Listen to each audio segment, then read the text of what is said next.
I wanted to start by thanking Cambridge University Press for inviting me, but thanks to Rupert, now I also know I need to thank King Henry VIII. So thanks to Henry VIII as well. So my talk is about professionalism in English language teaching. And this is the map of my talk for your information. I have been asked to talk to you about professionalism, so I think a good place to start is to come to a shared understanding of what we mean by professionalism in English language teaching. I will be drawing on a number of sources for this. But this is not really, I don't want this to be an intellectual exercise. I want this to be an exercise in reality checking, in basically using these ideas around what is professionalism in English language teaching, for you to use them as a benchmark for your reality. So how do those ideas compare with the teachers that you have in your organization and in your context? Then I want to move on and talk a bit about the threat posed by the non-professionals. And I'm going to spend a bit of time around that, because I think this is a very interesting industry in that respect. Then I want to situate professionalism in English language teaching by comparing it to other professions. So how do we compare with them? But also in different contexts, actually in your context. My fourth moment, if you like, or section is around initial teacher training and how initial teacher training programs actually prepare us for the challenge of teaching with excellence. And finally, I want us to think about what we can do to further professionalize the sector. I think here you're safe if you're thinking, oh, she doesn't think that this is a very professional profession. More about this later. So let's get started with defining professionalism. And I'm going to be using different sources, and as a language teacher, there's always a temptation to look it up in the dictionary. So that's where I'm going to start, actually. Then I'm going to be looking at continuous professional development frameworks and how they define what is the knowledge and the kinds of expertise that English language teachers need in order to be doing their job successfully. And I'm going to briefly tell you some insights from the teacher education literature. So let's get started. As I talk, I would like you to engage with this question. How does the description of what it means to be an ELT professional compare with the English as a foreign language teachers that you have in your organization and in your context? So bear that in mind, so that reality check. So let's get started with the dictionary. And as we're in Cambridge, let's look up the definitions from the Cambridge Dictionary. I'm not going to ask you to read it all. I just want us to look at the sort of striking words and the recurrent words around professionalism and professional. So we've got words around people being trained and skilled. And the training and the education is of high level. And it's specialized, special training or education. And a certain type of skill that these people develop, that they're effective, that they're organized, that they're serious in terms of manner. I also, just to look at something different, I looked at VisuWords, which is a visual online dictionary. And what I found particularly interesting is that there's a very strong connection between professionalism and expertise. And that line in green actually means that professionalism is described or defined as a kind of expertise. So, as part of my exploration, I'm going to spend quite a bit of time unpacking expertise. The Cambridge Dictionary also asks us to compare professional and professionalism with amateur. And interestingly, the amateur is somebody who does something for pleasure and not for a job. And there's also this dimension of not making money for it, which of course the professional does, in theory. Let's move on. So to sum up, really, the exploration of the dictionary tells us that professionalism is a kind of expertise acquired through education and training at a high level. What the dictionary doesn't tell us, so the remaining question is, what kind of expertise, of course, do English language teaching professionals need to do their job successfully?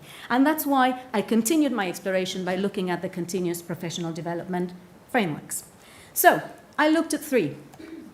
I looked at the Cambridge English Teaching Framework, at the British Council, the Teaching English Continuing Professional Development Framework for teachers, and the European Profiling Grid. I'm not going to bore you with the details because we would be here until after dinner. But basically, I'm just going to give you the headlines. And what I wanted to do was to compare the three in terms of those areas that they identify of professional competence and skill. And it was an interesting exercise to do.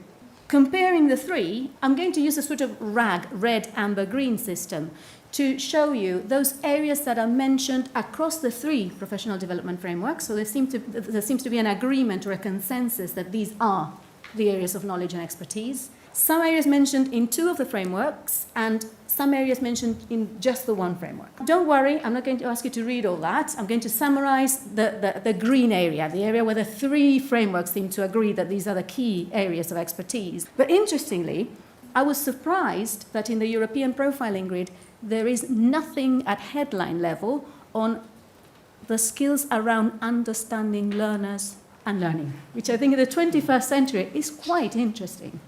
And also in the European profiling grid, there are a number of areas that do not feature in the other professional development frameworks around education and training, i.e. what education and what kind of training is required of teachers, assessed teaching. So have these teachers been through assessed teaching practice, teaching experience, intercultural competence? After all, this is a European framework. Digital media, which in the Cambridge English teaching framework is treated separately. They've got a separate framework for that.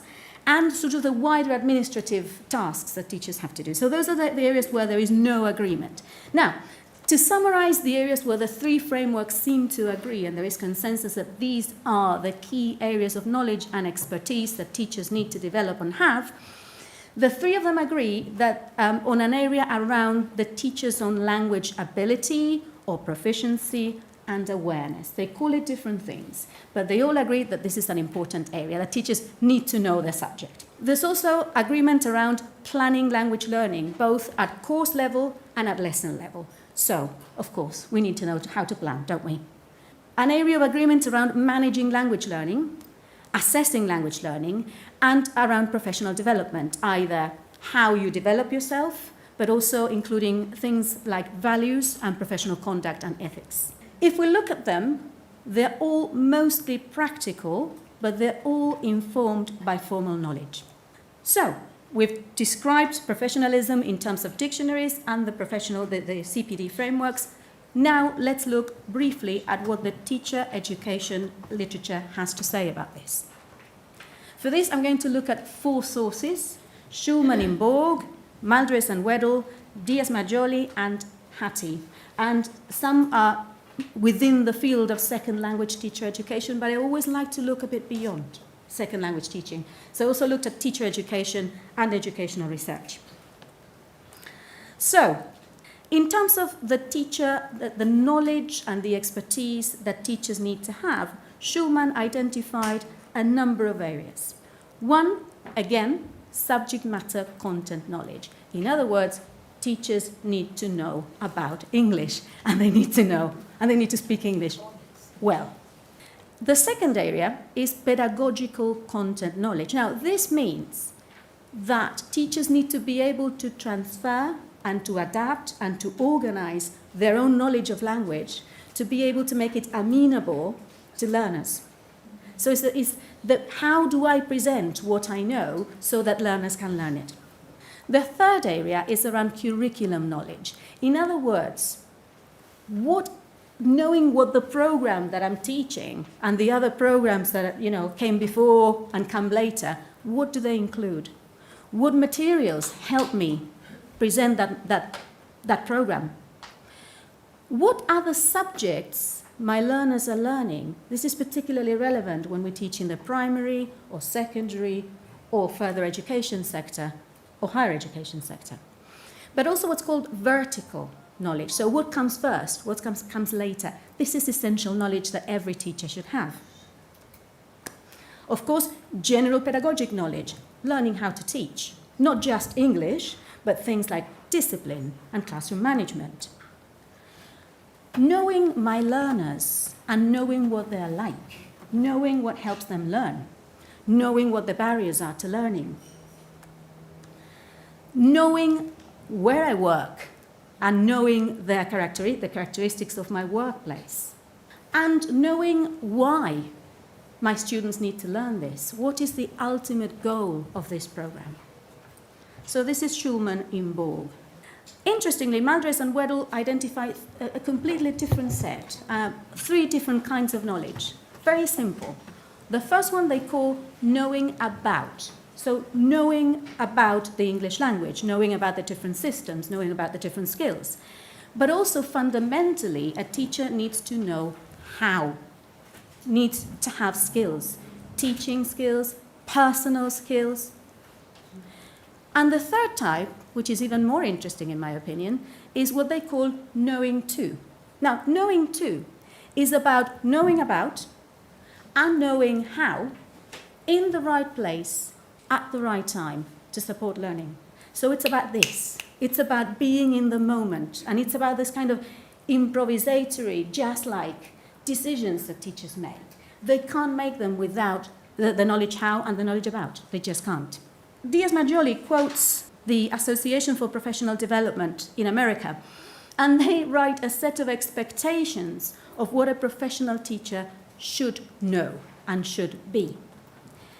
They say that every teacher should be educated broadly and well, that every teacher should be knowledgeable about the fields to be taught, no Uranians. They should be familiar with how learners develop, how they behave, and how they learn. In other words, the psychology of learning. And that they should be knowledgeable about and skilled in the profession of education, sufficiently to be able to ensure that quality standards are met, that ethics are met, that they have a responsible conduct and a responsiveness to the educational needs of the greater society. So, not just my little language lesson. Can I ask the room whether you are familiar with the meta-research conducted by Professor John Hattie? Can you please raise your hands? Okay, not quite. Okay, just a few people. I think, for me, this is the most exciting piece of work in education at the moment. Why is Hattie's work important? Because he synthesized the results of 900 different research reports and studies about what really helps students achieve their outcomes. So how do teachers make a difference? And Hattie stresses that professional experts, he calls the expert teacher, are fundamental. Why? He says that after the students themselves, the greatest source of variance that can make a difference is the teacher. Is not you guys, is not me, is not the principal, is not the materials, is not the technology, it's the teacher. Therefore, excellence in teaching is the single most powerful influence on student achievement. Just remember this. And he says something that on the surface is quite thought-provoking, because he says teachers' subject matter knowledge and pedagogical content knowledge, the things we were talking about before, they have little effect on the quality of student outcomes. So you're thinking, so what are we saying here? That knowing is not important? No, he's not saying that at all. What he's actually saying is that what matters is how teachers organize and use that knowledge. So yes, they need to know, but there's something even more important. And this is what it is. Hattie says that expert teachers differ from somebody who's been doing the same thing 20 years in the same way, in how they organize and use their knowledge, i.e. they have a deeper understanding and a more integrated knowledge of the content they teach. And if you start looking at what he means by that, so what is it that expert teachers do, let's think about what kind of knowledge is being tapped into here. So, expert teachers set challenging goals. They are very sensitive to the context of what's going on. They're excellent seekers and users of feedback information from the learners about the impact they're having on learning. Now, all this is knowing too. So this is a very important message for us and for those of us who are involved in helping teachers develop, grow, and professionalize. Just teaching teachers stuff is not enough. We need higher levels higher order professional development to help teachers be good knowers too. My problem when I look at all this is that I find it a bit dull. I find it a bit dry. And to me, much as I like all this stuff, the lifeblood of what a professional is doesn't seem to be there. And in my experience, the lifeblood of what a professional is has got to do with other stuff, as well as all that, without denying that. So this is my little list of what a professional, to me, is like. Before everything else, a professional is a creator of a safe and inclusive learning environment. Without that, knowledge just goes. A firmer believer in potential. A facilitator of learning as self-actualization. A professional doesn't just care about teaching my lesson today. A professional cares about educating. A role model of curiosity about language and learning. A successful model of language. A fair assessor, who would argue with that. A congruent practitioner, somebody that has beliefs and assumptions and theories about how learning happens, and you see those in action when they teach. A career-long learner of teaching and learning, somebody who never stops learning. An ongoing analyst on the same theme, an ongoing analyst, evaluator, improver of their own practice, and not just of my own little world of the classroom, but also of my organization, of my field. What Rupert was saying, it's a learner together, somebody who learns with other people. Because of that, he or she is also a peer coach, a mentor, a critical friend to their colleagues, and a team player in an organization. A professional is not a loner. Now, all these things form part of a cognition, teacher's cognition, that's quite dynamic. It's not something that's handed over to us in initial teacher education and we receive it like the tablets of the law. It's something that's, informed and refined by my teaching experience, by further professional development. So it's something that grows and develops. And there's a sort of mutual interaction between my experience and my knowledge. So we've looked at dictionaries, we've looked at CPD frameworks, and we've looked at the teacher education literature.